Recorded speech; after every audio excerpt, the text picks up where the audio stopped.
And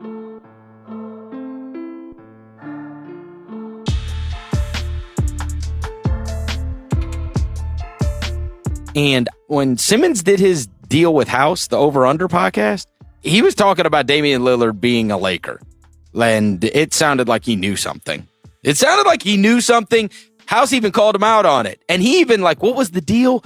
It was Pope and Lonzo. LeBron wants to play with Damian Lillard, or one of the guys he'd like to play with, and that's chatter around the league. It has been since before LeBron even signed with the Lakers. It was one of the many indicators that LeBron was heading there.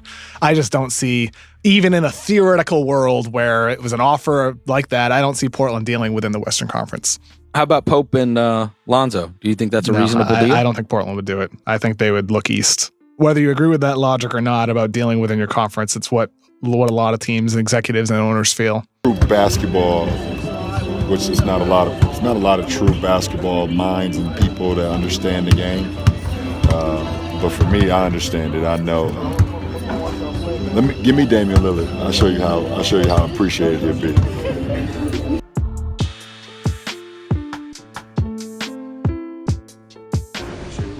I mean, I think it'll be tough once again.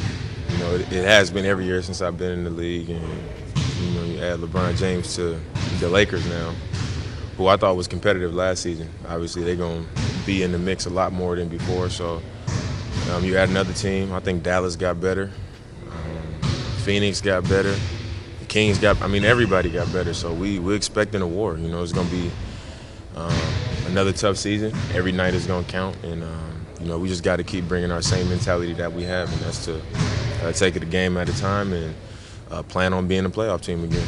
You remember what you were doing? I mean, he signed with the Lakers. I don't know, man. I thought he would go there all along, and when he did it, I was like, man, he really did. I don't remember where I was. Because, why would you think it? You heard it everywhere. You going to the Lakers, so. And then when it actually happened, I was like, wow, he really signed with the Lakers. It was a wow. I mean, it was like, when you think something is going to happen, and then when it actually happens, you kind of sit there like, okay, it actually happened. You told us the other day you talked to him a few times this summer. You ran into when you guys talk, is it basketball? Is it music? What do you guys usually? I mean, we just chop it up like regular people. I mean, we'll talk. When I saw him one time, we talked about the fight. I saw him in Vegas. We was talking about the fight. Let's go eat after the fight. Just small talk. And then other times we text. One time I asked him about his body maintenance.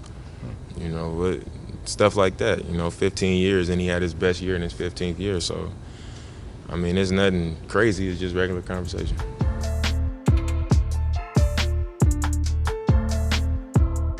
Have struggled up there. What makes it so difficult to play up there? I think it starts with their fans. Their fans are die-hard loyal. Portland Trailblazers fans, and then it starts with the team. It ends with the team. I mean, their team, they've always been put together over the last, like you said, 17 years. They, start very well. They play very well at home. Obviously you mentioned those guys, the Portland Trailblazers, but it's Dame and CJ. It starts with them, such good shooters. How much of a challenge do they present to a defense? There's two of the toughest 1-2 punches that you have in our league. As far as point guard, shooting guard, obviously you put Stan and Clef at the top. You got Dame and CJ. You got John and Brad Beal. And a couple of other guys as well. But they're just as tough as anybody. You have a good history in Portland. You're 18-9. You're 27 visits. You also had first ever triple-double back in 2005, which made you the youngest player in the NBA to do that. What do you remember about that night? I don't remember much about it, to be honest. I do know I had that triple-double, and I've had some good success up there in my career. But it's always been fun to kind of go there, being around the Nike family, playing in front of them. They've always had a well reception.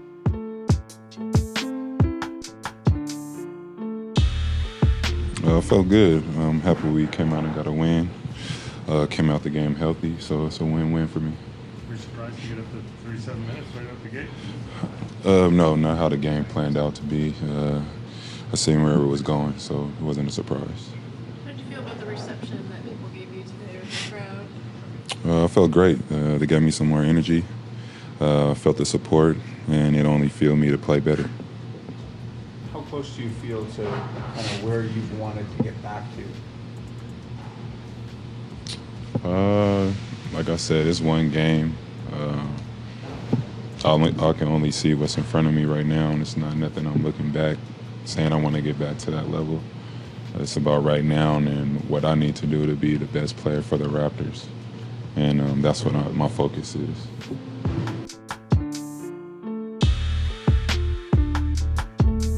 You mentioned that 81 games left in the season. Do you have 81 games left with this team? Or? I got 81 games, baby. That's all that matters. You know, we got to lock in on today, what tomorrow brings, and see where we're at. If that comes to be, that comes to be. There's nothing I can do about it. But in the meantime, I got to figure out a way to help us win some games. Was there any part of you that was surprised or at all about the way these guys were able to put anything that's out there behind them and just get on the floor? I'm telling you, whenever you enter the basketball gym, you enter those lines, nothing else matters. It's all about going out there and competing, doing your job, trying to win. I'm happy the way that we played, not the outcome, because I don't think anybody wants to lose. But we saw good things, you know, a lot higher intensity. I think guys played a lot harder, and that's the way that we're going to have to play.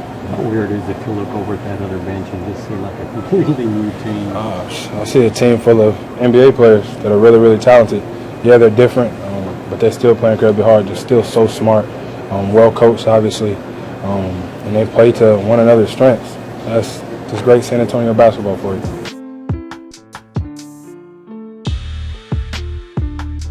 It's challenging mentally more so than anything. Having to prepare for the game differently.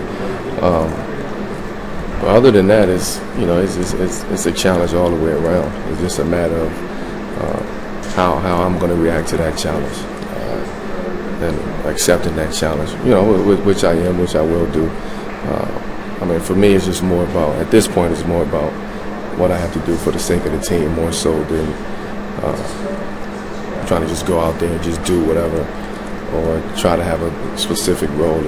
Every night will be different, but for the most part, it is a challenge, but it's something that I'll get used to quick.